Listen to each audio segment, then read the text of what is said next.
Well, greetings and salutations, everybody. Welcome to the best damn movie-related podcast on the planet Earth, the John Campea Show, coming from right here in our quaint little studio. I'm, of course, your host, John Campea. It's good to have you guys here. I'm joined in studio today by Ray Ora. Hey, what's up, everyone? Jonathan Voico. Good morning. Chris Carr is here. Hi, everybody. Good to have you back. Thank you. But most importantly, of course, you guys are here. Thank you so much for being here, making our little show part of your day. And here's how today's show is going to go. We're going to start off by talking about a few predetermined topics that we got lined up for you guys. Then in the second part of the show, we're going to take your live comments and questions. Here's how you send in a comment or question if you'd like us to address it. Simply use our tip link at www.streamelements.com/JohnCampea/tip. Just send it on in before the end of the show. And as long as we deem it appropriate to be read on the show, we'll address it in the second part of the show. Now, here's the good news about the tip link. It's actually open 24 hours a day, 7 days a week. So if you're listening to this show a little bit later on a podcast feed, say on Apple Podcasts or Spotify, or if you're watching the show a little bit later in the day when we're not live, you can still send in a topic or question, and we'll just get around to answering it on the next episode. All right. That down, guys. Let's jump into some stuff here, shall we? We're going to start off with this. Now, of course, the Ahsoka series, Ahsoka Season 2, got a big piece of news the other day as they found their replacement for Ray Stevenson, who tragically passed away. He was so good in that show. He was the only good thing about that show. I don't think Ahsoka was very good, but they went out and got the guy who played the Hound, and I guess in real life was very close friends with Ray Stevenson, so that was great. But now there's another little piece of news coming out there. Now, take this with a grain of salt. It's not coming from any of the studios or any of the major trades, but it's coming from somebody that we all know. Christian Harloff was talking on his show the other day. He knows a few people over at Lucasfilm, and he's suggesting, according to this news story, that we're going to see Obi-Wan return. Ewan McGregor is going to return as Obi-Wan for Ahsoka Season 2. Well, hello there. Now, you may wonder, John, in this time period, Obi-Wan is long dead.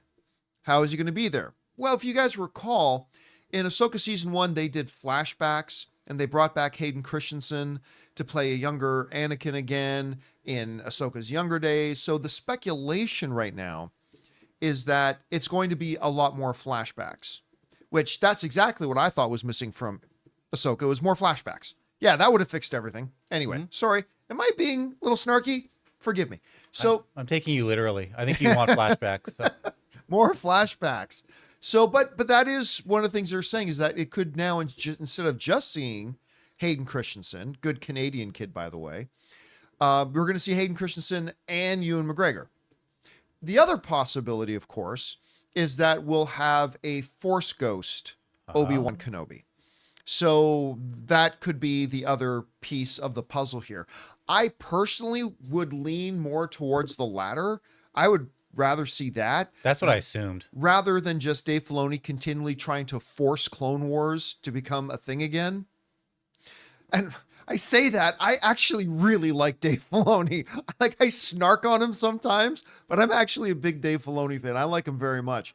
But at any rate, I think, listen, as much as I didn't like the Obi-Wan series, I didn't think it was like the worst thing ever. I think it was a bit disappointing. It was great seeing Ewan McGregor back. So I guess I'm down for seeing Ewan McGregor on screen any more that we can, any way that we can, whether it's flashbacks or Force Ghosts or whatever. I'm down for seeing more of them. Anyway, Chris, you hear about this news. Good news, bad news, desperate, creative. I don't know. How do you see this? I feel like this is a really great way to keep Ewan working as Obi-Wan, because the show didn't fire on all cylinders. He's great. He's so wonderful in this role. I love him as Obi-Wan Kenobi. But one of the big problems with that show was the stakes just weren't there. We kept putting people in danger who we knew were going to be okay. Oh my gosh, is Luke going to make it? Oh my gosh, is Leia going to make it? Of course they are. How do you know? That's how we started this franchise. Oh. I have the Force. I have the gift of sight. It's called the movies. So I would love to have him in here, but honestly, the idea of him coming back in flashbacks or even as a Force ghost just make me kind of more upset of the promise of Obi-Wan of getting Qui-Gon Jinn as the Force ghost. Oh, yeah. So it's just kind of this weird cornucopia of bummer for me. I'm really hoping that Ahsoka, you like that? Yeah. I'm really hoping that Ahsoka kind of has a Rings of Power moment, and that season 2 is just incredible. That Like we much all better go than in, season 1, That we go into it and go, wow, thank goodness I didn't give up on the show. Thank goodness I kept watching, because I really do want this to be great. Rosario Dawson is so well cast. Yes. But one of the Yep. things that we didn't get towards till way late in the show was we missed that spark of what made Ahsoka so fun to watch and great to root for. And she was just so stoic and very, arms folded Jedi most of the time. I'm looking forward to seeing her really have that Clone Wars energy that made so many people fall in love with her. And I'm hoping season 2 delivers on that, and that having Ewan in here is a addition that makes sense, not an addition for the sake of more is more or for shoehorning him in because he's probably not getting another season of his show. Although I will say they're missing an opportunity if they don't have Force Ghost Obi-Wan and Ahsoka simultaneously go. Yeah. You know what? And I wouldn't put it past them. Like, look, they see honest trailers. By the way, if you haven't seen the honest trailers for Ahsoka season 1, it's pretty It's bang good. on. They've seen that. I think it would be pretty cool of them to purposefully do a little wink to the audience and have a moment like that. Because really, half the screen time of Ahsoka was her just crossing her arms and sighing loudly. It's like my mom. I agree with you. I think Rosario Dawson was a killer choice to play the role. I loved her in this role in Mandalorian season 2. Yes. I really wish that carried over into Ahsoka. I really do wish it did, because I mean the casting was great, the writing was bad. That keeps happening too, because having Boba Fett show up in Mando, right? Boba It was Fett. awesome. So good in Mando Having season 2. Ahsoka show up was so good. I just want everyone to bring that goodness to their own projects. He Yeah. was like John Wick, and then he turned into like Tom Hanks. Yeah. Yeah. Yes. He went from striking fear into the entire criminal underworld of the galaxy to trying to intimidate To a the money little pit. droid in a kitchen. I am Boba Fett, holding this little anyway, this would be interesting, guys. What do you think about this? Do you like the idea of bringing Obi-Wan back? I personally will take any opportunity to see Ewan McGregor in the role more. Or is this kind of something that Disney Star Wars has been kind of guilty of, aside from Skeleton Crew, where it's just all member berries? Hey, let's just bring back more things everybody remembers. I don't know. Whatever you think about it, jump down to the comment section below and let us know your thoughts. All right, guys. With that down, let's talk about this, shall we? Sticking on the topic of Star Wars rumors coming from Christian Harloff on that same show that Christian was doing when he was talking about Obi-Wan, he also mentioned the upcoming Mandalorian movie. And he apparently has heard who the villain of the film is going to be. And it's going to be a villain that we knew from Clone Wars, sticking on a theme with Dave Filoni, keep trying to do Clone Wars stuff. And it's going to be voiced by Clone Wars, a bounty hunter by the name of Embo.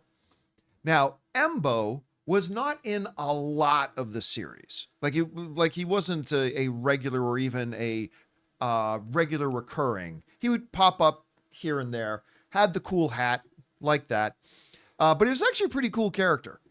There's this, actually was from this episode, I think that you've got an image up there for, Jonathan. I think was his coolest moment, where he's literally chasing Anakin as he's trying to get away in a speeder with a couple people, and he's like literally takes his hat down and uses it as a snowboard, and he's literally chasing them down this snowy hill. It was actually like one of the better moments of the series, I thought. Anyway, so the Dave Filoni voiced the character in it, and it sounds like this could be the main villain of the film. Maybe. Or at least the main villain that we see, and then we find out there's a bigger villain behind it.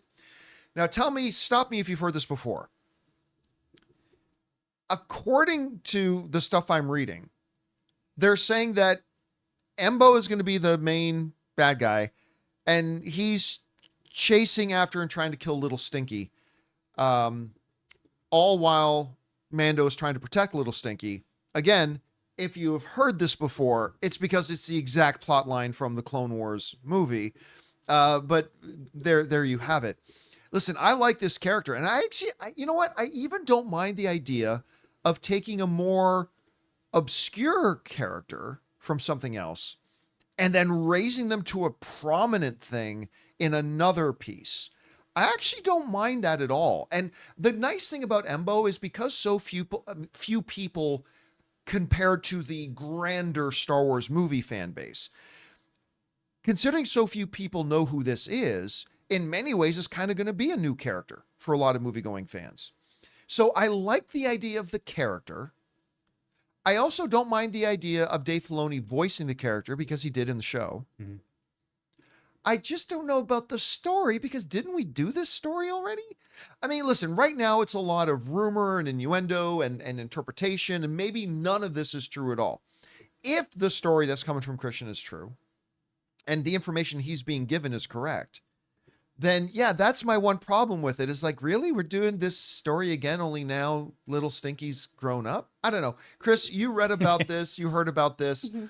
I guess there's two different things here. Number one, for the sake of the discussion, assuming the report is real and true, what do you think about Embo being like a main antagonist of the film? And then what do you think about the whispers of what the storyline could be? Yeah, I had to look up who Embo was because, as always, to be clear, my Star Wars knowledge is very limited in that it is the movies and a few comic books. I'm not somebody who ever read the extended universe novels or did any of those deep dives. I'm not like you guys or Logan who point at a species and are like, oh yeah, that's such and such. Their whole backstory is this, that, and the other. So I'm glad that this is a character that almost no one knows about. Right. We're all on a level playing field here. His character design is really cool. I think he's really interesting. And I do like, to your point, the idea of expanding on somebody who isn't very well known. So then you can kind of do whatever you want. It's blue skies, right? You're not beholden to the actual lore and canon stuff that you have in there. That being said, yeah, we've done Bounty Hunter story already. We've done that. And with some other characters who have been really cool. And killed off perhaps too soon. So I'm not super jazzed about this in one way or the other. It doesn't really move the needle for me. It's just, oh, okay. So that's what's going to be happening? Neat. There's going to be somebody chasing them that at least gives us some sense of urgency, and we're going to have cool fight scenes, I assume, from this guy. But other than that, it kind of is just that's neat. Also, how dare you call Grogu little Stinky? He is an angel baby who has to be protected. No, that's what they call Jabba the Hutt's son. I'm not calling Grogu that. Oh, I thought you were calling Grogu little Stinky. Rhoda I was the like, Hutt. how dare you, John? No, remember, because that's what they called. Oh. That's what they called Rhoda the Hutt in the Okay. Clone Wars movie. Never mind. Ahsoka I referred to him- retract my rage. Yes, no. Remember, Ahsoka referred to him as Little Stinky, and that's what his right. name was in the movie. And now Little Stinky's all grown up, and Rhoda the Hutt's now all grown up. And lest we forget, the Bears Emmy Award-winning Jeremy Allen White is going to be doing the voice of Little Stinky. He's doing the voice of Rhoda the Hutt. Really weird. Yeah, so now I don't think he's going to be doing any motion capture or going to be any soup. He's just probably You going don't to go think into Jeremy Allen White's just going to like slink around the volume in his little wetsuit? No, he's going to go in for a few days into a sound booth and That makes sense. voice it. But that's interesting. Anyway, guys, question is for you. What do you think about this? I mean, number one, what do you think about the potential of who the villain may be? And number two, if that is the villain, what do you think about the rumor of what the story arc could be? Again, none of these, I want to make sure we're very, very clear about this. None of this is coming from the studios or anything like that. We can't verify the validity of the information that got passed on to Christian, but I mean, this is the information that got passed on to him. So if it's true, how do you feel about it? Whatever you guys think, jump down to the comment section below and let us know your thoughts. All right, guys. With that down, let's move on to this, shall we? There's a new little horror movie / video game adaptation on the way for Until Dawn. Now, David F. Sandberg, who directed the brilliant Lights Out. I both love the YouTube short and the movie, the theatrical movie in which it spawned. I thought both of them were absolutely great. I even love his Shazam movie. I don't care what anybody says. I think that, especially the first one, I thought the first Shazam movie was It's so fantastic. fun. I like him a lot. But now he's getting back to his horror roots and doing Until Dawn, and they just dropped the first kind of feature for it, where it's a mixture of footage from the film with talking to the producers and the director and stuff like that, kind of explaining it all. Now, I myself had never played the game. I'm very familiar with the game, but I never played it myself. So this comes from the folks over at CBR who give us some description. In the first look video, Until Dawn director David F. Sandberg and writer Gary Dauberman discuss how the movie will stay true to the original game, which featured a butterfly effect system in which players must make choices that may change the story, including which characters survive or die. While giving the audience a new experience, one of the creative things the game did is that people make different choices and die in different ways, Sandberg explained, meaning that players could revisit Until Dawn multiple times and get a different outcome every single time. This butterfly effect system has been loosely adapted for the movie, with Sandberg revealing that there is this mechanic where things start over and the characters get to try again, similar to how experienced players will know which choices to make in the game to prevent certain deaths. Check out the first look below. And then, of course, the trailer is out, that little featurette. Now, my first impression, seeing the feature, seeing the featurette, and reading this looks like it could be terrifying. Just the very fact that they walk into this room and see this sand clock kind of going, and like you die and then you come back and you do it all over again. And the key is to get out of it. You got to survive until dawn. Again, I'm saying this is somebody who hasn't played the game, so don't jump all over me if I'm getting details wrong here. But the concept seems terrifying. My second impression is, wasn't this called Groundhog Day? And wasn't it called Happy Death Day? That's the one I was going to bring up. And wasn't it called Live, Die, Repeat? Edge of Tomorrow, All You Need Is Kill? And I mean, we've kind of seen it before, this mechanic. Again, I'm saying this is somebody who hasn't played the game, so don't get mad at me. But at the same time, I'd be lying if I didn't tell you I thought this looked kind of fun.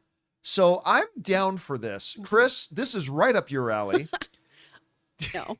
Did you play Until? I did actually. I You played some of did? this. Yeah. Logan used to do a live stream where he would do Frady Cat Friday. And so people would, pay to see him be scared on the internet. It was great. It was a good time for us. But we played some of this one. And I was going to bring up Happy Death Day and some of those other things too, because that is the really interesting thing about the game, is that your choices change everything, right? And so you can die in all these different horrific ways. So my first inclination when I heard this was being made into a movie was, oh, this is going to be like Bandersnatch. And it's going to go onto a platform like Netflix where you can interact with it. And that way you are doing those choose your own adventure things. What I think is interesting here and does set it apart from some of those other things that were mentioned is in the featurette, he does talk about how, and then when they come back to life or respawned or whatever, they're in a different horror genre. And I think that is what's going to be really interesting about this one. I will definitely be watching this from home because you all know that I am a big old fraidy cat. But I think that's the thing that's going to be a really interesting mechanism, kind of almost like what they did a little bit with Cabin in the Woods, of how it was like tailored to different horror tropes. I think you can have a lot of fun with this. There's gonna be a lot of Final Destination stuff in here too. Oh yeah. Like the deaths, the creativity of the deaths, I think is gonna be. Oh yeah, because you played this game a bit big too, part. didn't you? I actually I watch people play. I don't play these types of games. I like watching because I don't like the with the controller. Yeah. And no, but plus I didn't have a PlayStation, so I couldn't play it. So it had Hayden Panettiere, Rami Malek. Well, the thing about the game, it was so dumb. Like this guy's twin sisters, they die and they go back to the place where with his sister's friends back to this place where they died. And I was like, why would you ever go back to a place where your twin sisters died? I mean, come on. You gotta find out. Yeah. I can't wait to see what twist they put on this, or the spin they put in the live action version of this game. Yeah, I am intrigued by it. Especially with the director that they have involved there, I'm intrigued. And it's Sony. It's like the PlayStation logo, right? It's under the PlayStation banner.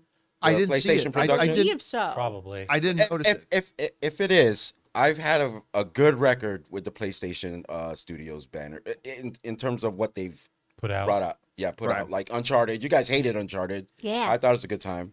Perfectly cast. It was so charted. Gran Turismo, very good. So we'll see. All right, guys. Question is for you. What did you think about this little preview for Until Dawn? I got to admit, it's kind of caught my curiosity. I'm also a little bit wary of how familiar it sounds, but that aside, it sounds like it could be a good time. Whatever you guys think, jump down to the comments below and let us know your thoughts.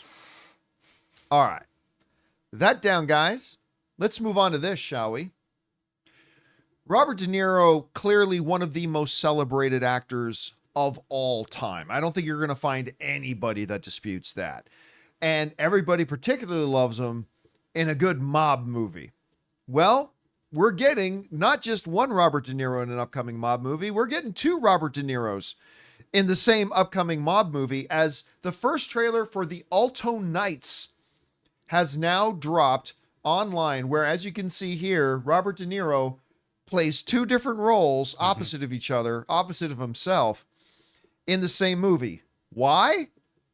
Because that seems to be the explanation. This comes to us from Deadline, who wrote this. Scripted by Oscar nominee Nicholas Pileggi from Goodfellas, The Alto Knights tells the story of Vito Genovese, played by De Niro, and Frank Costello, also played by De Niro, a pair of Italian-Americans running two separate crime families during the mid-20th century. Genovese tried and failed to assassinate Costello in 1957, with the latter taking his leave from the mob after being injured during the attempt on his life. All right, let's talk about this first. The trailer's awesome. I loved the trailer. I was kind of worried that the gimmickiness of having Robert De Niro playing both sides would make the trailer itself, and by extension the movie itself, just feel like a big gimmick.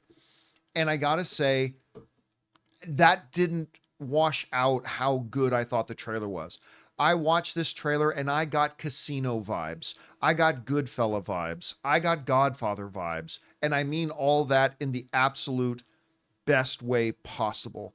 I thought this trailer was great. And when the trailer ended, I was like, no, like that's when I know I really love a trailer. Because like, no, I want to see more. I want to see what happens.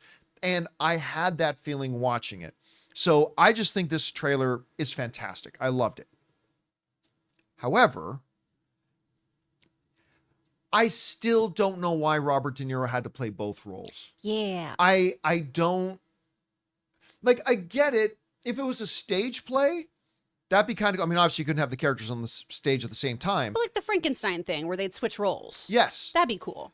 But the whole, why Robert De Niro had to play both, here's my fear, Chris. My fear is that this will become a distraction in the movie. I'm not saying it will. I'm saying that's my fear. And I also fear a little bit, I might go, now which one is he right now? Is he Frank right now?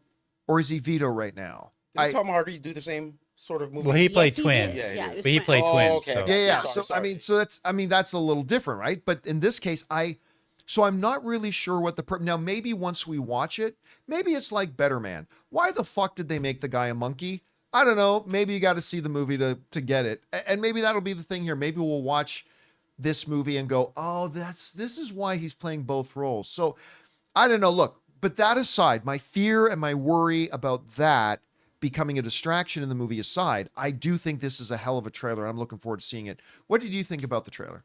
Well, first of all, these are not my kind of movies usually. Right. I'm going to go see it because it's going to be part of award season, but it's not what I gravitate towards. Mob stories just don't particularly interest me, especially when you come from an Italian family that maybe does have questionable work choices. So that's in their why. background. But that's why I like it.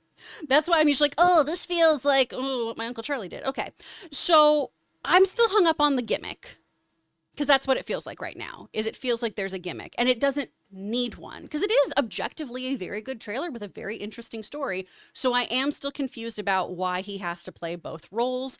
I'm hoping it's not a kind of masturbatory exercise for an actor of, let me flex, let me show you how I can be both of these people. Right. Which I if want anybody it- can do it, it's him. For sure. But it's also, it puts the pressure then of, you have to be the only person who could have done this justice then. That makes it have extra scrutiny under his performance on both parts. It's kind of like when you watch a cooking show and for some reason they make two dishes instead of one, and then you have two okay dishes instead of one fabulous one. Right. Yeah. I want one fabulous one. That leads me to also point out, I kept rewinding going, did they throw in a shot of spaghetti twirling so we all went, oh, Italian? I don't know why Nothing it's in there. screams Italian. I don't know why it's like in spaghetti. there, but there's just a shot of them twirling spaghetti in a close-up. And I was like, all right, well. Was it a good shot though? It was a good shot. Okay, It made me really hungry. Yeah, I need to know more about the why of him being in here, and then I think I'll get more excited. Right. Somebody's asking an interesting question. James DeZiel in the live chat is asking if De Niro gets nominated for this, is it for one role or can be for both? It's actually a good, legit question. Yeah, it is. I believe the answer to that is it doesn't matter. Yeah. If he gets a nomination, he's getting nominated for his performance in the film. He could play 18 different characters in the film. He'll get nominated for his overall performance in the film. So, but it's a very good question to ask. So yeah, listen, I don't have this information right now in front of me. When's the Alto Night supposed to come out? I had it up on my screen. Yeah, I feel like it's March, but I'll look in the calendar. Yeah, I mean, it's got to be coming up March soon. 21st. March Boom, 21st, nailed so it's it. not that far away. I'm actually pretty excited to see this. Again, I just hope the whole thing of De Niro playing both the main roles doesn't become a distraction. I feel like it's some kind of. I feel like the message is, and I'm just guessing here, but that is like one came from the other, and they're so much alike. They're basically the same person, but they don't realize it. Sure. And it's that, that's why they're like clashing. Mm-hmm. Well, and they have that line too of like, I made you, no, I made you, that kind of thing. So I can see that. Wow, Yeah, I guys, don't know. spoilers. Jeez. Anyway, guys, question is for you. What did you think about the trailer for the Alto Nights? I thought it looked fantastic, although I'm a little bit worried about the gimmick. How do you feel? Maybe you love both. Maybe you hate both. Whatever you guys think, jump down to the comment section below and let us know your thoughts. All right, guys. With that down, let's move on and talk about this, shall we? You guys will remember that Jeff Snyder broke a story a little bit ago that Disney and Marvel were looking at finally doing the right thing and recasting T'Challa. Now, we still haven't gotten any confirmation from the studio that that's true or anything like that, but that is the story that broke. So a lot of people have asked about, well, then who should be that? Obviously, who should it be? A lot of people said Michael B. Jordan. Guys, if there's anybody that shouldn't play the role, it's Michael B. Jordan. I love Michael B. Jordan, but for obvious reasons, that's a dumb idea. So who would be a good role for this? Now, normally on the show, when people ask me, John, what do you think about this actor playing this role? You know me, I don't like to take X actor and X role things because all I really care about is, do you get a great actor? But once in a while, like we did last year about some other roles, some people then ask me, which I did have, somebody said, well, who do you think are good actors that you'd be okay with playing the role? Don't just name one. You said there could be a bunch. Who are some of the actors, John, that you think would fill that role well, that you think are good performers and good actors and could be a fit? I'm like, all right, let me think about it for a minute. So I gave some thought to it.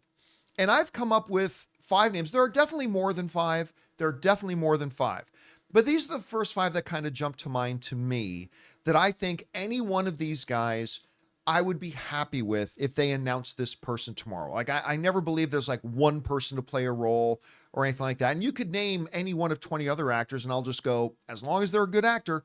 But for me, these are the ones that jump out to me. Now, a couple of these are going to be kind of obvious that I think you're going to hear a lot of people pick. 1 or 2 of them might be a little bit of curveballs for you, but I actually really believe in. All right. So with that being said, let's get into it here and these are in no particular order, okay? I'm not counting them down. The first one is not at least preferable to the last one. I'm just giving them in just a random order here, okay? All right. One of the names that I think if they announced this person was going to play a recasted T'Challa tomorrow, that I'd be very happy with the selection, is Aldis Hodge. We've brought up Aldis Hodge before in these discussions. He's terrific. He's fabulous in that new show he's doing, Cross. His performance in One Night in Miami, which a lot of people forget who was in that, was great. He was excellent in Invisible Man. And he was one of the truly redeeming things about Black Adam. Oh, so good in He that. was so good in Black Adam. He and Pierce Brosnan. Yes, both of them. I kind of wish they had just done a movie about them. Yes. Yeah. I kind of would have bought into that. I would have liked that. But at any rate, he's a tremendous actor. He has all the physicality, to play. Because listen, a bit of an imposing physical presence that Chadwick Boseman brought to that role has got to be a little bit of a part of it. He's got a great intensity about him. And yeah, I just think he would be, again, I'm not saying he's the guy to play it, but he's one of the guys who I think he would be great in the role of a recasted T'Challa. All right. Let's go on to the next one. And I think this is one that might surprise some people. But I actually think he'd be very good if you can look past the thing he's most known for. Regé-Jean Page. Oh. From most notably from Bridgerton, but also fantastic in that terrible movie, The Gray Man. A lot of people forget he was in that because of the other stars of it. He was wonderful in that absolutely delightful Dungeons and Dragons movie. And by the way, he's got a really good role in the upcoming Black Bag that he stars in with Michael Fassbender and Cate Blanchett. Mm-hmm. He is a classically trained actor, great physicality. Just from the stuff that we've seen from Black Bag, which they showed us previews of and stuff like that, he carries a wonderful intensity about him. Now, again, I know this is going to be the exact same thing. Actually, I can already see it in the live chat. This is going to be the exact same things of all those people who cried, "Twilight boy," when they cast Robert Pattinson, because all they knew him from was Twilight. Mm-hmm. We don't want Twilight as Batman. Well, see how that turned out. Clearly, they never saw the Rover. Yes, or a million different things that he did in the meantime, right? I think when a lot of people think of Jean Page, they're only thinking about Bridgerton, and that's a girl show. Girly. He's a classically trained stage actor. He can bring intensity. They're putting him in films alongside of Cate Blanchett and Michael Fassbender, and he's got the physical attributes and can do great intensity. So cry all you want. He'd be a pretty damn good Black Panther. And if you don't recognize it, that's on you. But he would be pretty good. Again, do I think he's the guy? No. But he's one of the names that if they announce tomorrow, I'd be like, he's going to show him. Just like Robert Pattinson showed him. He's going to show him. So we'll see how that turns out. All right. My third pick, again, not in any particular order, and this is, I have to agree with the popular opinion. This is the one that seems to be the most popular one, John David Washington. You know, I first came across John David Washington in Ballers. Silly little show. I thought it was kind of enjoyable. I liked Ballers, actually. So that's where I really first came across him. He was great, as confusing as the movie was. He was great in Tenet. Speaking of Twilight Boy. Then he also did The Creator, which I thought The Creator was really good, and he carried that film. He absolutely carried it. But most impressively was his performance in BlacKkKlansman. Mm-hmm. That was like one of my top, I think it was my number 2 favorite movie of that year. And he was a big part of the reason why. He was so good in that. He's got listen, I'm not saying he's his dad, okay? I'm not saying he's as good as Denzel, but he's got Denzel's intensity. He is on his way to being his father's level of talent. He's not there yet, but he's on his way. And the fact that they've already confirmed that Denzel himself is going to be in the next Black Panther. I mean, you put all these things, tremendous talent, like great on screen, all that kind of stuff, and his dad's going to be in it. It just seems like kind of a no-brainer. I think John David Washington would be one of those really good choices if he were to be chosen. All right. Here's a fourth one for you. And I've mentioned this one before, so it won't surprise you. John Boyega. Listen, John Boyega kind of burst onto the scenes with Attack the Block. And unlike, say, a John Heder in Napoleon Dynamite, it turned out he wasn't just a one-trick pony. He later went on to be able to show in stuff like They Cloned Tyrone. So good in that. In stuff like Woman King. Stuff like Detroit. In stuff, and then of course he did his Star Wars stuff, but the Star Wars thing is what most people will know him for. But this guy has shown, Boyega has shown time and time again that he's got it. He's got it. He wasn't just a one-trick pony in this one thing or whatever. He's got it. If you haven't seen Detroit, I highly recommend that you check it out. It's absolutely fabulous.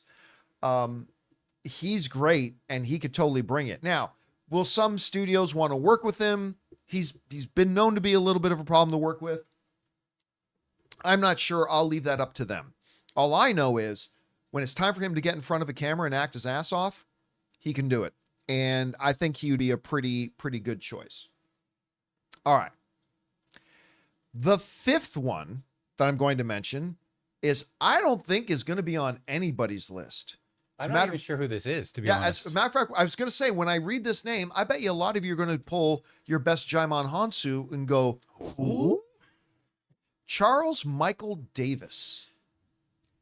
Now, yes. He was on Vampire Diaries. He was, and he was one of the main lead stars in the spin-off series, The Originals, which he was great. And he also did a stint as one of the sexy doctors on Grey's Anatomy. And he's been in a bunch of different things. He's currently, what's the show? He's doing a show currently that he's been on for a couple of seasons. One of the NCIS shows, I think. Anyway, that aside, he's great. He's got a charm and a suaveness about him. He's got all the physicality that you'd want in a guy who's going to be able to come in and play T'Challa. And again, he's got a wonderful screen presence, and he's got one of those on-screen charisma-based things that just instantly wins you over. Like when he's on screen and starts talking to you, you're glued. You're absolutely glued. He's got that natural charm, that natural ability to do that. He's got the physicality. He can be dead serious and intimidating if he wants to be, because he played a vampire, so he's got that little bit of that going for him. But he can also play comedic timing really well. And I wanted to make sure at least one name on this list. I wanted to make sure a couple of names on the list were kind of out in left field, but I wanted one that I would go, I bet nobody thought of this guy, but if they announced him tomorrow, I'd be all down for it. And that guy for me is Charles Michael Davis. So, to highlight, I don't think there's any one person to come in and do it. I don't think it can only be one person. I believe there's probably 20 or 30 actors else that you guys can mention. And I'd go, you know what? That would be a good name too. But these are the 5 that I got that first come to mind for me when I think about who could fill in these shoes. That may not be as good as Chadwick Boseman, but step in and carry the baton for him now that he can't. The names for me are Aldous Hodge, Roger-Jean Page, John David Washington, John Boyega, and Charles Michael Davis. Those are the names that I have. Maybe you guys got some other names that you'd like to throw in. Go ahead and use the tip link and send those in if you'd like. But anyway, Chris, I throw it over to you. Yes. What do you think about the names that I have? Do any stand out to you? Do you have some other names that maybe I haven't thought about? What do you think? We have a few similarities. Because I've got John Boyega on mine, Aldous Hodge as well, and John David Washington. Supposedly, the rumor is that John Boyega has turned down reading for T'Challa. I don't know if there's any validity to that. That's just something the internet is saying. Same with another one of my picks, which is Damson Idris from Snowfall. It's an American crime drama set in the 90s. I think I've seen that name thrown around before too. Yeah, I know the chat's going crazy about that one too. The one I really want though, and follow me on this journey. Saying R-Truth. Hey, sorry. The one I really, really want is Toheeb Jamo, Sam Obasanya from Ted Lasso. Oh. I think he could be wonderful in this. So many people know him as Sam. That's his big breakout role. But that guy has been working. He did a show on Amazon, The Power, where he was playing a journalist. He has been cutting his teeth in London's theater scene. He just acted opposite Ian McKellen in a Shakespeare show. The guy has chops. And I think if he were allowed to really flex, he could do some really fabulous work. Now I'm trying to, do you think he can, there's the physicality is part of it. Do you think he can beef up, bulk up absolutely. to get into that sort of thing? He was already quite fit for Ted Lasso. And I mean, this is one of the things I think we all have to always remember when we talk about getting into Marvel shape. Chris Pratt did it, right? Yeah. When you get a Marvel trainer, all things are possible. And so somebody who is already in shape, who's already been able to handle very intense physical choreography of doing those football scenes, I think he'd be a really great catch for this. I got one. What's that? I got one. He's gonna be playing Mr. Terrific in the Superman movie. Oh! Ed Gathey. Oh, he's wonderful. who's also a Twilight boy. And he was in For All Mankind. X-Men. And For All Mankind. Yep, he was the evolutionary guy. Yeah. I can't remember his name at all. I'm Darwin. so sorry, he was Chad. he was Darwin. Yeah. Darwin. And killed off way too easily and quickly. way too quick and easy. Yeah, Yes. that would be my out of left field pick. He's He would have to good. bulk up a little bit too, and he would have to juggle between the two studios if he goes on as Mr. Terrific. But I'm seeing a number of people in here throwing in Lakeith Stanfield, who He's oh incredible. yeah, he's great too. I mean, I love him in everything and anything he does. Like ever since, like I never noticed him before Atlanta, but ever since Atlanta, like even that garbage Western film he did on Netflix, I thought he was great in it. Yeah. I mean, he's just got all of it. He's fantastic. So anyway, guys, I'm sure there's a lot of names we could throw out there. I think any one of these, if they got announced tomorrow, I'd be like, yeah, that's a good one. So we'll see. Question is for you guys. What do you think? Do any of the names that I read off here or that Chris listed off jump out to you? Maybe there's some other names that you'd like to throw in there. Whatever you guys think, jump down to the comment section below and let us know your thoughts. All right. With that down, guys, it's time for us to move on to the main part of our show, which is taking your live comments and questions. But before we do, we're going to take a quick moment here and thank one of the sponsors of today's episode of the John Campea Show podcast, our friends at CookUnity.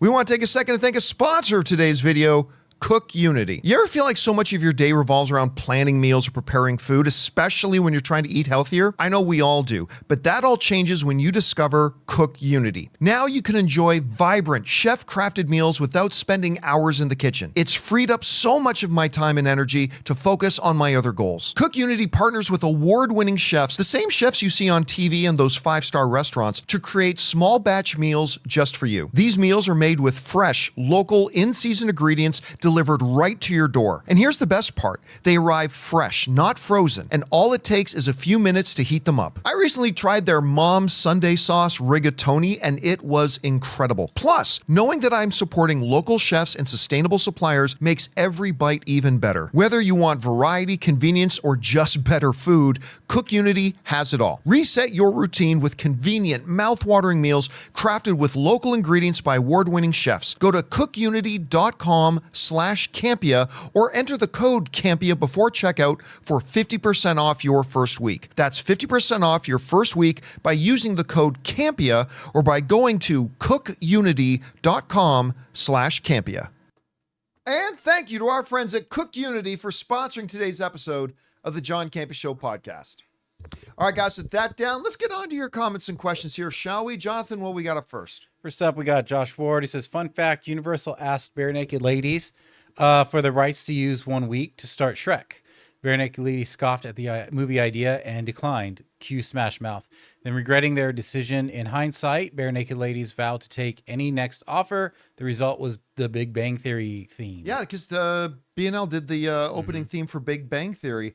I never knew that. I didn't know they wanted 1 week to be the opening song for Shrek. That kind of changed movie history, didn't it? That also would have been a great song. Probably the most difficult song ever in pop music to actually try to sing. It's very top. Hold me now, watch who make stop thinking, looking like a man, a summer fish to the dish, although like the shouty fish, like the sushi, because never touched a frying pan, hot like wasabi because the best rhymes. Did you like the AM rhymes? Because I'm all about value. Bert Campers got the mad hits. I tried to match hits. You tried to hold me about us through. We And that's could not know even the so best much part. math. That's We not could even the so- best part. We could know so many like facts about history, and instead all of us have that in our brain. All Yep, of you. That's the one.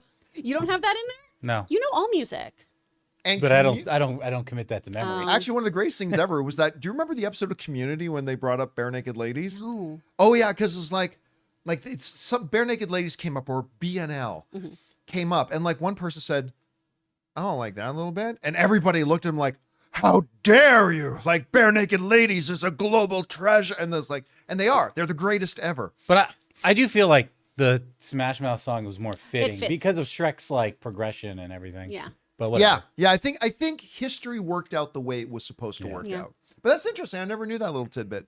All right, what's next? Tom says, I think Andy Muschietti's comments have been subject to slight mistranslation. Yeah. If you go back to the original source, it seems like he meant he hasn't talked to Gunn about the Superman movie specifically, not that they haven't spoken at all. Well, I mean, here's the thing. Lost in translation can happen. I don't buy that it happens again and again and again and again. Right? Like, I don't believe, like, people are pretty good at translating things today. But it can happen. But the fact is, like, it feels like the last couple of weeks, it's like we've had a series of 3 or 4 different things of Andy Muschietti saying things that seems kind of dumb to say. And I don't buy that all of them were just a case of lost in translation. Now, it seems to have been confirmed that the two haven't really been in communication since Superman started filming. And even if they had, if they're talking about the weather, that doesn't really apply to the situation that you guys are supposed to be developing a Batman film right now.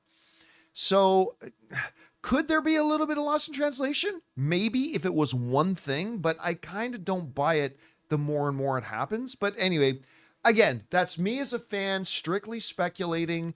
I'm not a fly on the wall in James Gunn's office, so we'll see how it turns out. All right, what's next?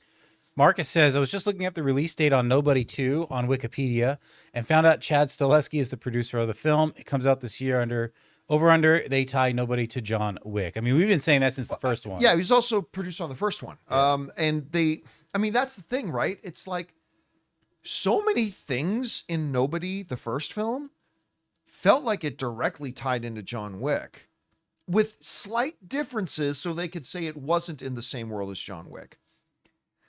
I would love to see them cross these two over. I don't think they would, though, because as much as I loved Nobody, nobody saw it. And John Wick has grown to be quite a popular IP. I mean, the first couple of movies didn't make a ton of money, but each movie in the John Wick series has made more and more and more and more. Mm-hmm. And they're just not on equal footing. So I'd be down for it, but I don't think they'd do it. All right, what's next? Cree Chanel, maybe? He has a two-parter here. Hey, Campea crew, have followed every iteration of your shows since, I want to say, 2011. Wow. Cynthia Erivo got me thinking about Storm. Being that she may be older than what they're looking for or are going for, I hope that Storm Reed from The Last of Us, Coco Jones from Bel Air, or Ryan Destiny from that boxing movie that came out late last year, The Fire Inside, are considered for Storm. They're a bit closer in age with Sadie Sink, if she really is Jean Grey. I know you don't care for ex-actors, ex-role, but thoughts? I think Stormy Reed she's amazing. She's fantastic. I even liked her in that bad movie that she did with Oprah. Wrinkle in Time. Wrinkle in Time. Woof. Yeah. In Chris Carr vernacular. Yeah. That was a bad film. I mean, listen, that was one of those movies. I remember I was invited to the premiere. I was at the premiere. And after it was done, me and some people talking, I'm like, that just wasn't good. It's just, and now I understand why a lot of people, when that movie was coming out, they were saying a lot of people consider that book unfilmable. I get it. Yeah, I get it. Listen, I'm not trying to say everybody did a bad job on the movie, because as you're watching the film, you could tell this is a tough one to crack. This would be a really, really tough one to crack. And unfortunately, but she was great. And then I think she might have even won an Emmy or a Globe or something like that for a guest in a series, or she was at least nominated. She's going to be a big star, I think, for a long time. So I'd be totally down for her. But again, do I think she's the one to do it? No, I don't think there's one person out there to do it. But she would definitely be one of the names because she's tremendously talented. So I'd be down for that one. But again, I'd be down for about 30 other names you can mention to me too. All right, what's next? We got Forbidden, who says Coppola's Dracula or Nosferatu. I think for action, I'd go for Coppola's Dracula. I've seen that one. I was a little surprised of, Nosferatu was more of a little more heady. It was a more, horror that was like, what you don't see is what scares you more. Sure. And I appreciated that. But I also thought, just based on the trailers, it was going to get a little more intense than more like Bram Stoker's, a little more action. Mm-hmm. It didn't really go there, but I still liked it. But if you're looking for more action, I'd go with Bram Stoker's Dracula. I I'm one of the people that was disappointed in Nosferatu. As a major Robert Eggers fan, I've been so excited about this film because I love all of his films, even the one I don't know what the fuck it was about with Lighthouse. But all of his other ones, Northman, Witch. I mean, I just think the guy's great. But there were so many scenes in Nosferatu that I just thought were hammy and silly, and some things that made no logical sense. Like even within the terms of vampire logic, like, why does this loyal guy have a fully illustrated book on step-by-step instructions of how to kill the vampire? And again, there's some of those scenes like, yes, have sex with me so he can see it. Yeah, it just got silly. It's like, and some of the performances were so hammy, and I wanted to like it because it's the cool thing to like that movie, and there's a lot of people that do like it, so I wanted to say I liked it too, but I didn't think it was terrible. I was kind of disappointed by it, to be honest with you. I just didn't find it interesting. Yeah, it felt like it was heading in a direction, and then it just kind of plateaued. Yeah. You know what I did love though? Damn Orlok's voice. Oh yeah, he was creepy, His dude. voice. It was everything it should have been, right? Like the moment he started talking, when Beast shows up at the castle. Yeah. All of that scene was great. Oh yeah, that scene was one. I think that was the best scene in the movie. And the signing of the contract, and it's in that weird Yeah. language, and all that was great. And then it just kind of like flatlined. It's like, okay. All right, what's next? All right, we got Elif, who says, hi, John and crew. Did you watch Raw last night? It was a fantastic show and better than last week. Penta's debut was a highlight. I don't watch Raw. I mean, I tuned in to watch the debut. The debut on Netflix, which the Hulk Hogan thing aside was I thought a tremendous success. But yeah, I mean, I grew up watching wrestling. I will watch WrestleMania every year, but I don't watch Raw anymore. Again, nothing against it. I'm not saying people shouldn't. I'm just saying it's just not part of my rotation right now. Did you watch Raw on Netflix last night? I have not. I have not tuned into any of the. Oh, Raw you didn't even shows. say the debut. No. Really? Yeah. That surprises me. I need that you to watched go that. through them. I know. Chris. I went to a friend's house the other day and they were playing like footage from the 90s on Peacock. And I was like, why don't we watch some of the new fights? Yeah. All right. What's next? Elif says, I saw Steve McQueen's Blitz, starring Saoirse Ronan last month. I thought it was fantastic, and I'm bummed that it hasn't been nominated this award season. Have you seen it? We don't know the nominees yet. Yeah. So there, it hasn't been brought up in awards. Golden season. Globes. Yeah, and, Golden Globes, Critics' Choice. Yeah. All that kind of stuff. I have not seen it. I've not seen it. I mean, he's a tremendous director, and she could become the next Meryl Streep. Like, she's that good. She's simply just that good. But I have not seen that one. And they didn't do much for it. They really didn't do much for it to promote it or anything like that. Or yeah. All right, what's next? Cheers to the Tin Man. John and crew, did you notice Sergeant Frank Rock's name drop in the Cheers to the Tin Man episode of Creature Commandos? It's my favorite episode. Which DC character are you looking forward to seeing on screen? For me, it's the Green Arrow. Have we had any mention of the Green Arrow in the DCU? Not yet. Not yet. I mean, I'm sure, but Yeah, I mean, but then again, we've had no mention of the Green Lanterns either, other than Guy Gardner popping up in the trailer. I mean, not really. I mean, there's a lot of them that I'm looking forward to seeing. I'm looking forward to seeing what their new iteration of the Flash is, because despite what Andy Muschietti said, yes, people like the Flash. Obviously, Green Arrow. I'm looking forward to Green Arrow. Black Canary, man. Ooh. Yeah. But, like, done right and not Yeah, that's a character that James Gunn, I think, would do well. do well. But really, I know it doesn't sound cool, so I could lie to you and pretend it's not the case, but I'm always going to be honest with you. Superman and Batman. Yeah. These are the ones I'm really looking forward to seeing on screen. When it comes to DC, full disclosure, like, I like DC. I love Batman and Gotham and Arkham and his Rogues Gallery, and anything outside of that, I'm not as big on in DC. I'm with Marvel. I know, like, the whole spectrum of Marvel. Sure. but I love the Batman Rogues Gallery and, Yeah. and all of that. So any look that we can get into Arkham Asylum is just like that's what I'm looking forward to. It sounds like they've got that on their vision board. So we'll see if they get around to it. I want Dark Justice League. I want Zatanna. I want to have Etrigan. I want some messed up witchy shit. Which is stuff that James Gunn would do. Yeah. But is there an audience for it, do you think? Me. Okay. That's enough. Is there more? Yes. You Well, think so? we saw some of that. I mean, in Creature Commandos. Well, I can't think of her name. She's bride? the one who has the vision. Not the bride, but she actually turns the bride's arms into. Oh, yeah. I can't think of her name, but she has the vision of the princess and Yeah. all that. I think there's room But for then that. again, like the rating numbers on Creature Commandos weren't huge. No, Yeah. I don't think they thought it would be. Yeah. All right. What's next? Anonymous says, after hearing Andy Muschietti's comments and rewatching the movie where Flash fights Superman's villain, spends the climax showcasing past Batman and never used Nick Cage Superman. They did use Nick Cage as Superman in that Flash. And using one other Flash, I don't think it's the audience's fault.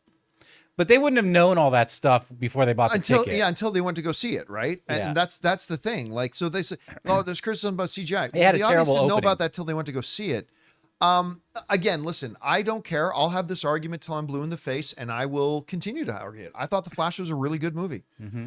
Despite all the other nonsense and drama and everything surrounding it, I thought the movie itself, the final product, ended up being a pretty damn entertaining movie. Yeah, there were issues, 100% there were, but I still thought it was really quite good. So, yeah, I look, I still 100% believe the two main culprits, although it's a multi-pronged fork, but the two main culprits of the failure of The Flash was, number one, the DCEU was already dead. Yeah, bury and it. dying. And number two, over a year long of Ezra Miller getting arrested 15 times a week and finding out more and more about the really ridiculous behavior. And so that overcovers, and again, proving once again that the old saying of all publicity is good publicity is total bullshit, because not all publicity is good. So I think those are the two main culprits of the failure of the movie, financially at any rate. All right, what's next? Lord Helmet says, apparently the Beyonder will soon be introduced into the MCU. Am I the only one who wants to see the omnipotent intergalactic being portrayed like a slightly trollish super nerd watching and obsessing over every aspect of the MCU? Maybe cast Danny Putty. Danny Pudi, yeah. You know, that sounds a lot like what they did in Supernatural, Yeah. right? Not just with Chuck, but also with a couple of the Archangels. It sounds like you meet this galactic universal being, and it turns out they just are nerds and they like to watch TV and stuff like that. So it sounds like it's been done before. I don't think you do in the DC or in the MCU. What do you think, Chris? I think it could work, but it's one of those things of, is this going to feel gimmicky and is that going to wear thin? Yeah, I agree. All right, what's next? Okay, Defying Mavity says, Chris, as a Whovian, what did you think of the Doctor Who Christmas special? I thought it was both heartbreaking and heartwarming and, pun intended, joyful. I hope we see more of Anita. Also, Mavity is still a thing. Yeah, your username is fantastic. I love that Mavity is still a thing. The Christmas special was an absolute delight. It was so wonderful, and I absolutely agree. Anita was such a great character that we fell in love with in just one episode, and I hope we see more of her. We definitely should because of that job offer in the episode. All right, what's next? Anonymous says, hey, John and crew, love the show. Hey, John, what is it going to take for you to get excited for Ahsoka Season 2? And do you think the success of Skeleton Crew will help Ahsoka in the long run? The success of something certainly can't hurt. I don't think it's going to make a night and day difference. Ahsoka and Skeleton Crew are on two different viewership paths, right? Like, they saw that the viewership of Ahsoka continued to decline with each episode until the finale, which got a little bit of a bump. But the viewership, Skeleton Crew, however, despite starting expectedly very low, Skeleton Crew's viewership has gone up every week. But it's still not like massive numbers. Like, as good as Skeleton Crew is, this is going to be one of those shows I think a lot of people are going to have to discover later. Because a lot of people just didn't give it a shot yet. And they should, because it's fantastic. So, because not a huge number of people watch it, I don't know how much it'll help Ahsoka Season 2, but it certainly won't hurt. It certainly won't hurt. I like what Chris said about it a little bit earlier, liking it unto Lord of the Rings, Rings of Power. because Rings of Power season 1 was pretty disappointing. It wasn't great. Yeah, it wasn't great. I don't think it's the steaming car fire that a lot of people made it out to be. Because a lot of the issues people had were was absolutely bullshit, nonsensical. yeah. Yeah. But There were issues. But again, I was by the end of the day, I was very disappointed in season 1. And I wasn't even counting down to when season 2, I wasn't even going to watch it. Mm-hmm. And then a bunch of people started writing saying, John, season 2 is a lot better than season 1 was. And I'm like, all right. So I started watching it. I'm glad I did. And I love season 2. I don't think it's as good as House of the Dragon or Last of Us or Shogun or anything like that. But it shows they stepped up. They stepped up and they made big improvements, Yeah. and they legitimately made the show really enjoyable, unlike season 1. I would love to see them be able to do that with season 2. If they had, because listen, one of the things that I think that worked with Rings of Power is that they had the foresight and the humility to go, okay, we clearly have to acknowledge that there are certain approaches we took that wasn't working. Let's change that. And what they did was they tightened up storylines. They made sure all the scenes had more relevance. They became more focused in the overall narrative drive. And it really did feel, unlike season 1, that everything in the show was leading up to a certain point that then we got in the finale. Again, best show of the year? No, but significantly better than season 1. I hope Dave Filoni and the guys at Lucasfilm have that same mentality and just are able to go. What I hope they don't do is go, no, the audience just didn't get our brilliance, which we see some showrunners and filmmakers do. If they can approach it with that same foresight and humility that the Rings of Power people did and kind of figure out these are the things that didn't work for us, even though we like them, they didn't work. Let's lean more into the stuff that was strong. Let's lean away from the things that were weak. Let's kind of refocus ourselves. If they can do that and pull a Rings of Power season 2, that will get me excited. And listen, again, I love Rosario Dawson in the role, so I'm definitely going to give it a shot, 100%. Like I haven't tapped out of Ahsoka. I'm going to go like I did with The Acolyte. I'm going to go there and I'm going to check out season 2, and hopefully they can do that. All right, what's next? Mr. I says, my pick for T'Challa is Ray Fisher, Cyborg from Justice League. Second choice would be Kirk Lazarus. Can I just throw this out there? Guys, everybody who throws out the Robert Downey Jr. from Tropic Thunder as T'Challa, the joke's been done a million times. You're not the first person to say it. Everybody's heard it. Everybody's heard it a million times. Please stop. That being said, listen, one of the reasons I got so excited when they announced that Ray Fisher was going to be playing Cyborg was not because I was familiar with a lot of his work, because I wasn't. Nobody was. But that he was a classically trained stage and Broadway performer. Because if you can act there with no second takes in front of a live audience and do that, then you're a thespian, right? I haven't seen enough of him on screen other than as Cyborg to really have a feel as to whether or not he would be good as T'Challa. I just simply haven't seen enough. And again, like one or two other of the picks that I had for it, like,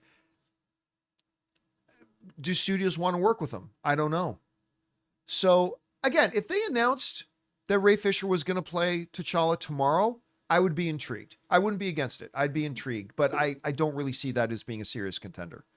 All right, what's next? Anonymous says, hey guys, hope everything's good. Regarding the casting of Black Panther, if they want to keep a young T'Challa and not the one from another universe that is grown up, who would you see fit for the role? For me, it'd be Caleb McLaughlin. Don't care any good young actor. I really hope they don't do that. I think that's a really stupid way for them to approach it. I think it's like just saying, oh, now this kid is 20 years older.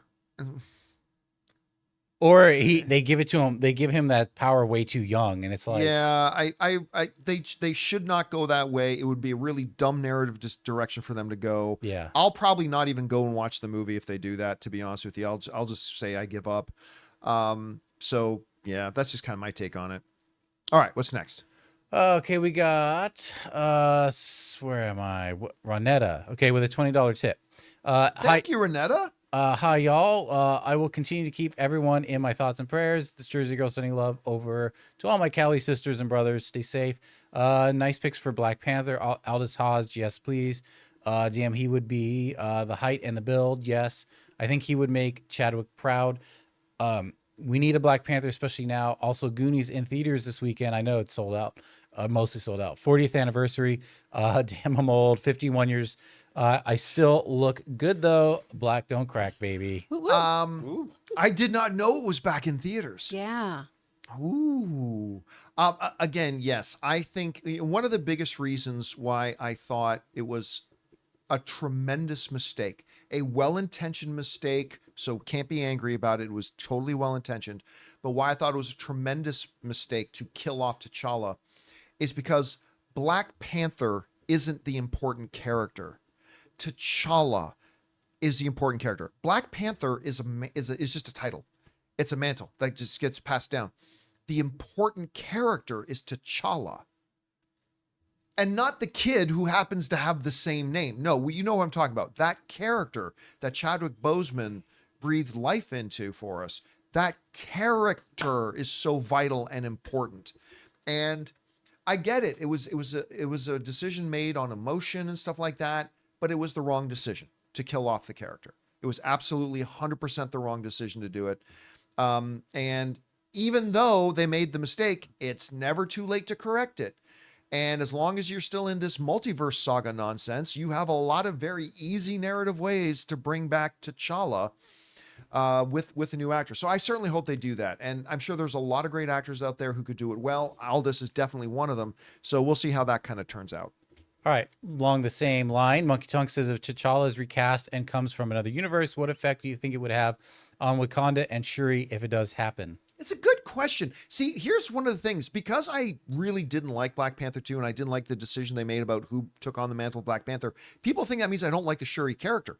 Shuri and M'Baku, both from Black Panther 1, are like two of my top 5 favorite MCU characters. I love the character. That doesn't mean I love what you choose to do with the character, though.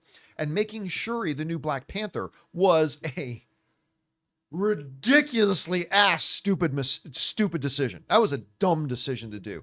But she's a great character, and I definitely want to see her continue in the movies just as Shuri. As a genius. As the genius who Kevin Feige said. Now, this is before Reed Richards and the Fantastic Four were coming over. But remember, Kevin Feige said that Shuri, that character, is the smartest character in the MCU. Yeah, she's smarter than Bruce and she's smarter than Tony. Yeah, I want to see them get back to her.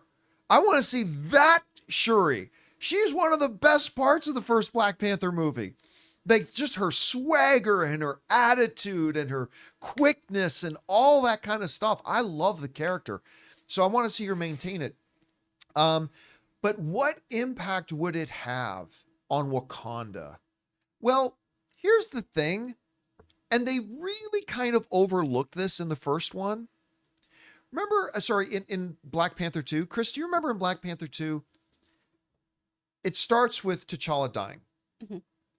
And all of Wakanda is mourning and everybody's sad and everybody.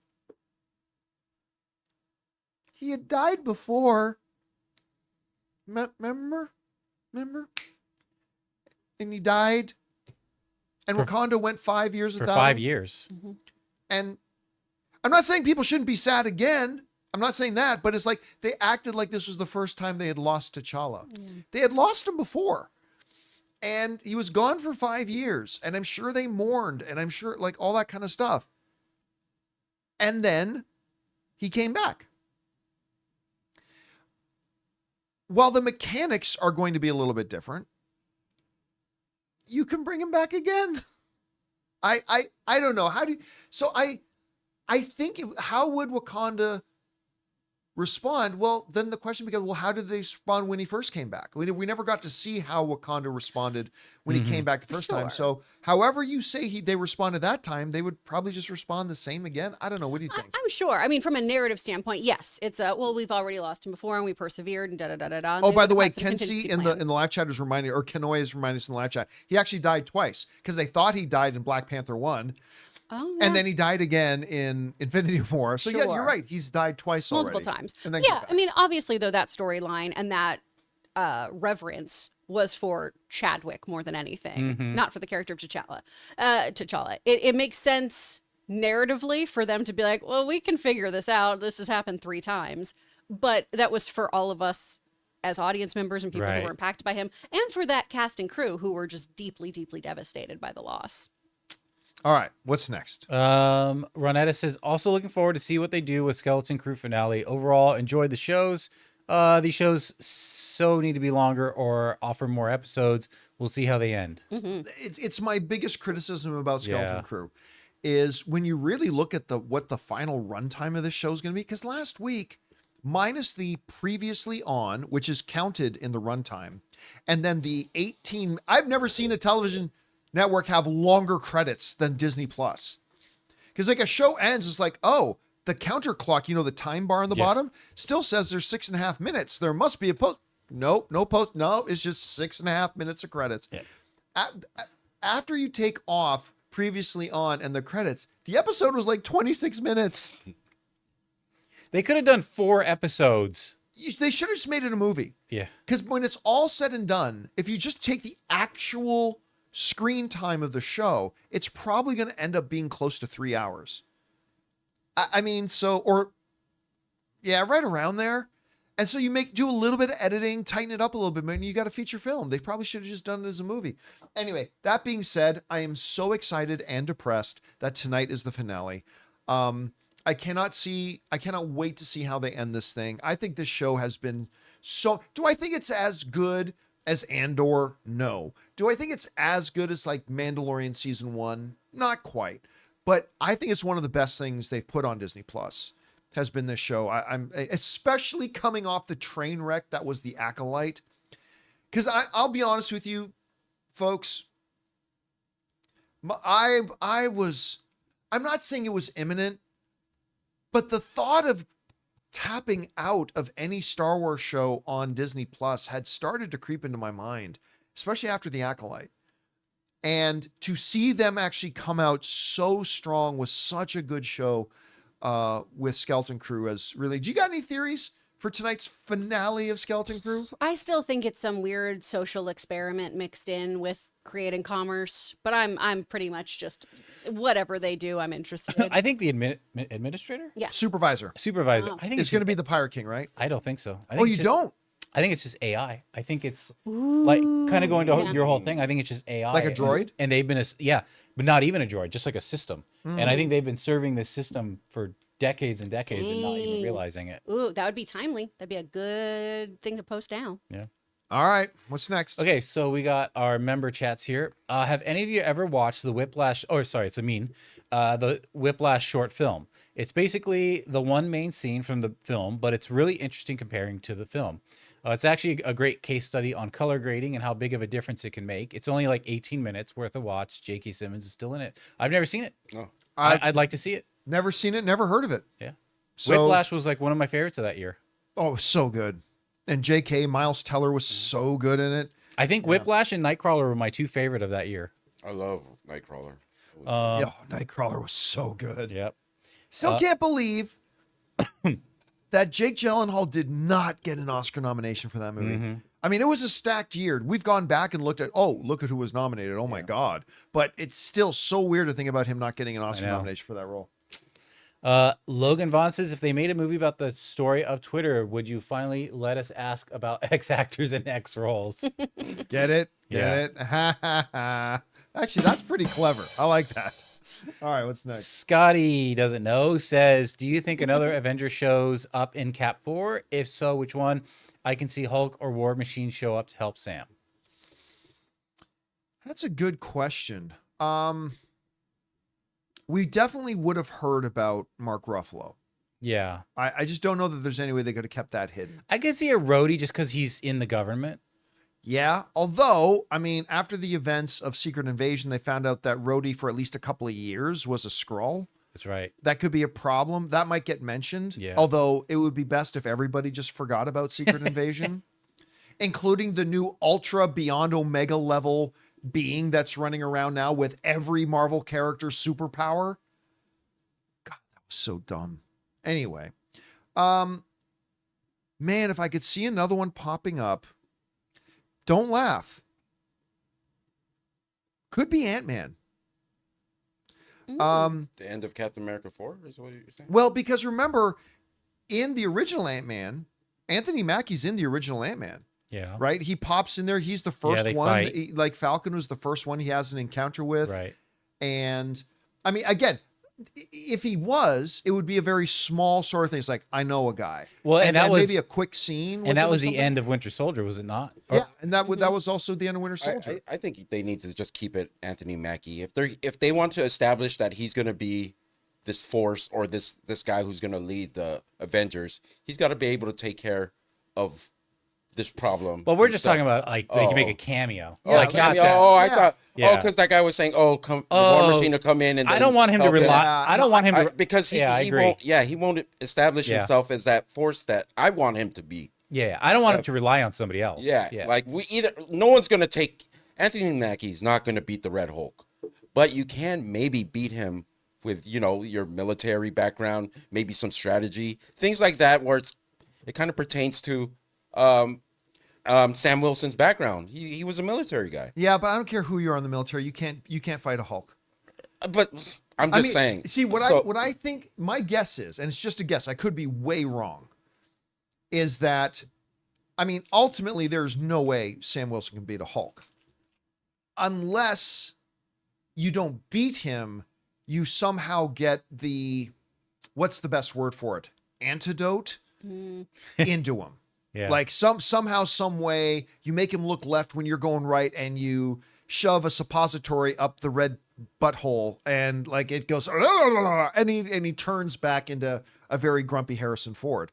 Like that's how you beat it. But like, there's I don't think Harrison Ford signed up for that one. no, but there's no reality that a Sam Wilson character no one ever even is applied gonna, that. especially an unpowered with just some toys. So I don't, because like Tony with a Hulk breaker armor couldn't beat him straight up. So I don't know. It's gonna be interesting. It's gonna be interesting to see what they're doing with that. All right, what's next? All right, real quick, a tip came through. Disney Gifts by Bryce says, "Hey everyone, it's a nitpick, but it is really going to annoy me that Wicked is called Part 1 and the sequel isn't called Wicked Part 2. It'd be like Spider-Man 1, 2, and 3 being called Spider-Man, Spider-Man Doc Ock Attacks, and Spider-Man 3. Wicked isn't called Wicked Part 1. Just look it up. It's called Wicked. Now, I think during the beginning of the movie, if I remember correctly, in the opening credits, Chris, I believe like the words Wicked and I think Part 1 comes up. Yeah, in the opening thing. But the actual name of the movie is Wicked. It's not called Wicked Part 1. So I would agree with you that would be dumb. You don't call it blank, blank, blank, blank, blank Part 3. And then like that would be stupid. I agree with you completely. But the actual official name of the movie is Wicked. So that kind of settles that. I'm not sure. What's it called again? Wicked for Good? I don't like the title. Oh, is that what they're calling Yeah, it? that should have been for Part Good. 4. Oh. For Good. I see what you did there. How come you did that? Well Oh. So does that mean you liked it? Or Yeah, I you do. liked I like I it. like it. But that okay. name is not. No, it's now again. Is that spoiler? A title doesn't matter. The title doesn't make the movie good or bad either way. It's just a piece of marketing. That's all a title is, a piece of marketing. But it's not a good title. Not that it matters, but it's not a good title. All right, what's next? All right, Wiz, our last question. It's Top Gun Manny says, I read on a financial report that Apple is estimated to have less subscribers than Peacock and Paramount Plus. I found that quite surprising given their content. Also, Severance costs $20 million per episode. Have you heard the same? If so, what do you think of those numbers? Jeez. I mean, like, here's the thing. You got to remember, first of all, Severance, I believe they're like hour-long episodes. Right. So let's say, and how many episodes were there? 8? I thought it was can 10. you look They're 10 on I can Apple. look. Was it 10? I'm gonna look it Double up. check. So until they check that, let's just for argument's sake say 8, okay? If that show is 20 million an So episode, they'll have 10. 10? Season Okay. 2 will have 10. So And you season got to 1 had remember, it's not like, oh, we got to spend $20 million to make it's the cost of the season that then when you average it out, it comes out to 20 million an episode. So 20 million an episode, at 10 episodes is $200 million, which is roughly the cost of one large budget, not super budget, but one large budget movie today, 200 million. But in a movie, that 200 million is spread over on average 2 hours. The budget for Severance is literally 5 times longer. So it's actually one. So people sometimes, Chris, will look at the cost of a show and say, that means it costs more than a movie. That's just as expensive as a movie. And it's like, actually, if you look at Severance, if it ends up being about 10 hours, it's actually on a per hour basis, it's 1/5 the cost of a movie. It's 20% of the cost of a movie. Yeah, it'd be 20 per episode, but a movie would be 100 million per hour. Yeah, a $200 million movie would work out to be about $100 million an hour, right? So it's a fifth. Yeah, you're right. With a show with the production quality of Severance, with especially going into a second season, everybody's pay is going to go up because that's the way it works. Rightfully so. I mean, it's not that ridiculous considering the movie entertainment we see on the bigger scale is roughing out to about $75 to $100 million an hour. This being about 1/5 of that, $20 million an hour, isn't so ludicrous to me. I don't know, Chris, when you see these numbers, what jumps into your head when you think about it? It's a whole set that they've created. I don't know, like the whole Lumen building and everything is a fully realized set. It's not like they're working on the volume. And I know that when we think about making cubicles, it doesn't seem that intense, but I mean, they've made this labyrinth, they've made all this stuff, they've also have really high performing actors in it. It doesn't seem like that crazy of a budget to me. I don't know what the show is. All right, what's next? That was it. That was it. And guys, that'll do it for today's installment of the John Campea Show podcast. Thank you so much for being here, making our little show part of your day. Big special thank you to all of you guys who sent in questions. Number one, because you gave us great fun things to talk about. But number two, you supported this channel as you did it, and all of us involved with the show. Thank you guys so very much for your support. Don't forget to come on back and join us again tomorrow. We'll look forward to seeing you then. I want to thank the people in the room with me, Ray Ora. See you guys tomorrow. Jonathan Voico. See you later. Chris Carr. Bye, stay safe. My name's John Campea, and until next time, my friends, bye-bye.